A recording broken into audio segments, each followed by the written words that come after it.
I'd jump on here, show a little bit of how to use Tinaka.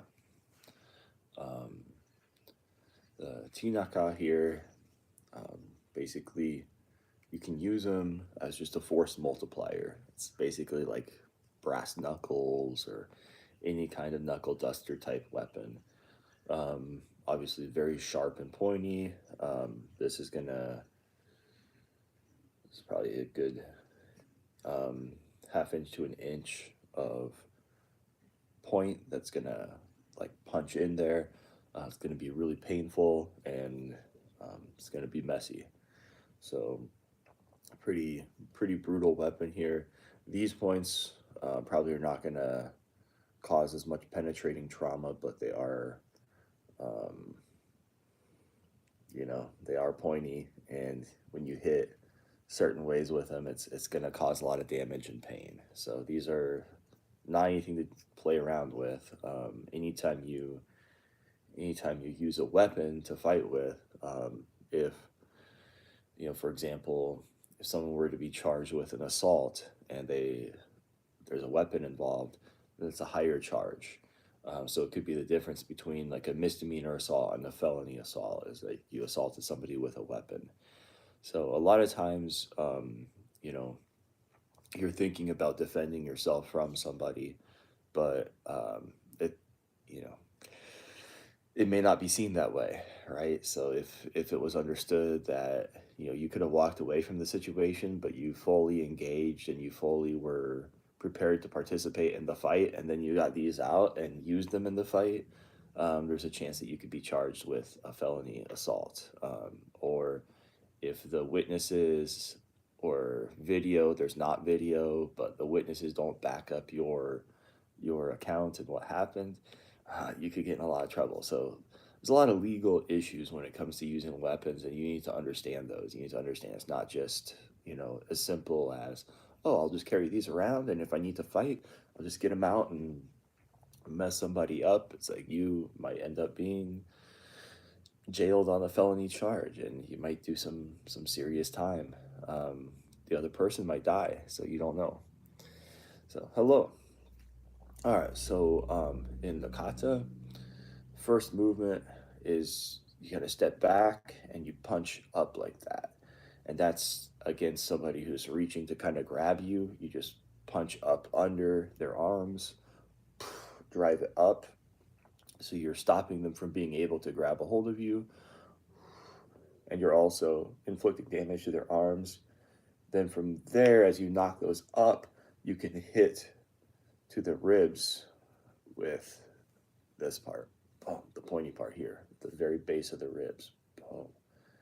And then from there, you can strike to the throat by pointing this thumb part. Boom, boom. So that's the first movement is boom, boom, boom, boom. So from here, you'd really no wind up. You would just drive the rear one in and then hit with the front. Hello.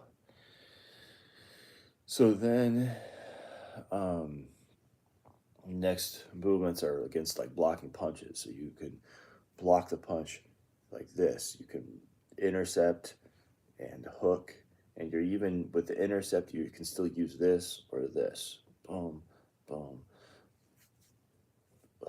Hook here, kind of rake across here, and then hit down. And you're hitting down into the clavicular notch. And then from there, as you hit down, now you can use that to kind of pull to create opposing forces. You're going to do a palm up punch like that. You do the same thing the other side. Intercept, rake across, or hook here. Lock, hit down, rake, pull into the palm up punch. So that's just kind of some examples. Most of the blocks are either you're going here or you're going here, intercepting. this way, but you're kind of thinking about using some of these points, the side points, either this side or this side on those blocks. All right, so I'll run through a kata real quick with it.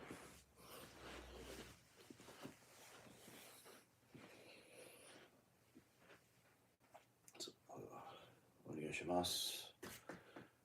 Over, down, step back, try these up, boom. And then for this one, I hit to the sides here. And then I go. Then I turn to the left, block, hit, turn to the right, turn to the front, and I block towards my right, kick right foot, sokuto. Block towards my left, kick left foot, sokuto. And then both step in right, both hands block and hook here. Then Jodan Tsukiyuke, step through, Tate Ken Zuki. I turn, go, punch down. All right, so I'm going to punch down, right hand, punch up, and punch Tate Ken Chudan. Gedan, lower level, Jodan, upper level, Tate Ken Chudan. I turn this way. I'm going to lead with the inside edge, the thumb side. Lead with the thumb side, lead with the pinky side, lead with the pinky side, slide in and punch, double punch. Lead with the thumb side, lead with the pinky side, slide in, double punch. And then I go to the back again, so I'm going to go Jodan, Gedan, Tate Ken Jodan, Tate Ken Chudan. Jodan, Gedan, Tate Ken Jodan, Tate Ken Chudan. Jodan, Gedan, Tate Ken Jodan, Tate Ken Chudan. I turn, lead with the thumb side. Oh, wait, no, that's not right. Jo, Ge, Jo, Chu. I'm going to turn this way. So I do 3 of those sequences, the Jodan, Gedan, Jodan, Chudan, starting with the right, then the left side, then the right side, and then I turn this way. So block, thumb side, palm in, thumb side, palm in, front foot kick, pinky side, thumb side, palms in the whole time. Rear foot kick, step together and punch at a slight angle here, step and punch Tate Ken. Muay Kai, step back left foot, up,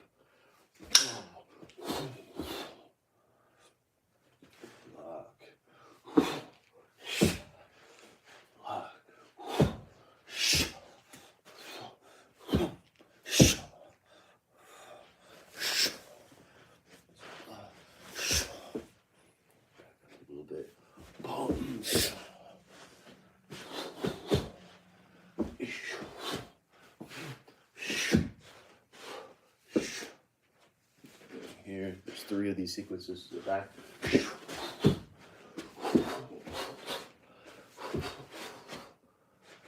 Here.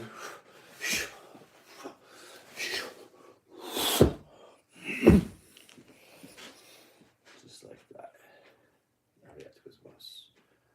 Kobu no Tinaka.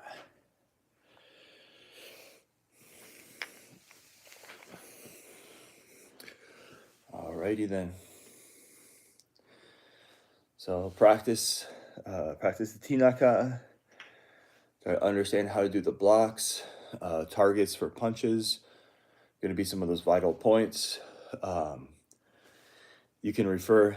This is where those Bubishi vital point charts can really come in handy. So look at the vital points in the book, the Bubishi, and see where some of those are. And a lot of times that's really where you're wanting to hit with these things. So have a great day, strength and honor. And I just hope everybody's day is really awesome today.